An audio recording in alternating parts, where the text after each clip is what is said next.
नमस्कार शेतकरी मित्रांनो, आजच्या या व्हिडिओमध्ये शेतकरी कर्जमाफी संदर्भातील आताचे नवीन अपडेट आपण पाहणार आहोत, त्यामुळे हा व्हिडिओ पूर्ण पहा। राज्यातील शेतकरी कर्जमाफीचा तिढा अद्यापही तसाच आहे आणि शेतकऱ्यांची प्रतीक्षा दिवसेंदिवस वाढत चालली आहे। 29 एप्रिल 2026 रोजी पार पडलेल्या मंत्रिमंडळ बैठकीकडे राज्यातील सर्व शेतकऱ्यांचे डोळे लागले होते, कारण कर्जमाफीसाठी गठीत करण्यात आलेल्या समितीकडून तयार झालेला अहवाल या बैठकीत सादर होईल आणि त्याला मंजुरी देऊन राज्यातील नवीन कर्जमाफी योजना सुरू होईल अशी शक्यता वर्तवली जात होती। मात्र बैठक पार पडली, पण ना कोणता अहवाल सादर केला ना कर्जमाफीला मंजुरी मिळाली। परिणामी शेतकऱ्यांमध्ये पुन्हा एकदा मोठी चिंता निर्माण झाली आहे। शासनाने यापूर्वी 30 सप्टेंबर 2025 पर्यंत थकबाकीदार असलेल्या शेतकऱ्यांचे 2 लाख रुपयांपर्यंतचे कर्ज माफ करण्याची घोषणा केली होती।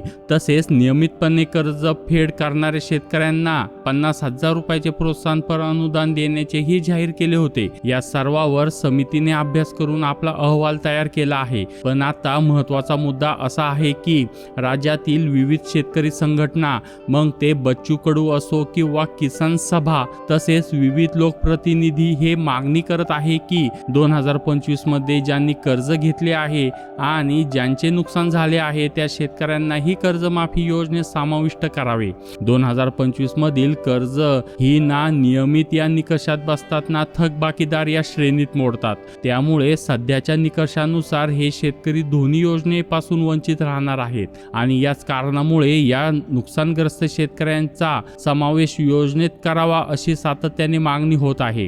तसंच नियमित कर्जफेड करणाऱ्या शेतकऱ्यांना देण्यात येणाऱ्या 50,000 रुपयाच्या अनुदानाऐवजी हे अनुदान 1 लाख रुपयापर्यंत वाढवावे अशी ही मोठी मागणी होत आहे। या सर्व मागण्यांच्या पार्श्वभूमीवर शासन समितीच्या अहवालातील काही निकष बदलण्याचा गंभीर विचार करत असल्याचे संकेत मिळत आहे आणि हे बदल करूनच अंतिम प्रस्ताव मंत्रिमंडळ बैठकीसमोर मांडला जाण्याची शक्यता व्यक्त होत आहे। 29 एप्रिलला अपेक्षित असलेला अहवाल आणि मंजुरी न मिळाल्यामुळे आता संपूर्ण प्रक्रिया पुढे ढकलली गेली आहे। मे महिन्याच्या पहिल्या आठवड्यात GR आला असता तर खरीप हंगामापूर्वी शेतकऱ्यांना नवीन कर्ज मिळेल किंवा कर्जमाफीचा प्रत्यक्ष लाभ मिळेल अशी परिस्थिती निर्माण झाली असती। पण आता झालेल्या दिरंगाईमुळे खरीप हंगामाच्या तोंडावर शेतकऱ्यांना मोठा त्रास सहन करावा लागू शकतो हे निश्चित आहे। त्यामुळे हा अहवाल शक्य तितक्या लवकर सार्वजनिक करावा, त्यातील सूचना सर्वांसमोर आणाव्यात आणि काय बदल होणार हे तातडीने मंत्रिमंडळासमोर मांडावा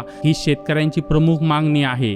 शासनामध्येही या दिशेने हालचाल सुरू असल्याचे संकेत मिळत आहे। अशा प्रकारे कर्जमाफी संदर्भात जसे नवीन अपडेट येतील तसे पहिले आपल्या चॅनलवर सांगण्यात येणार आहे।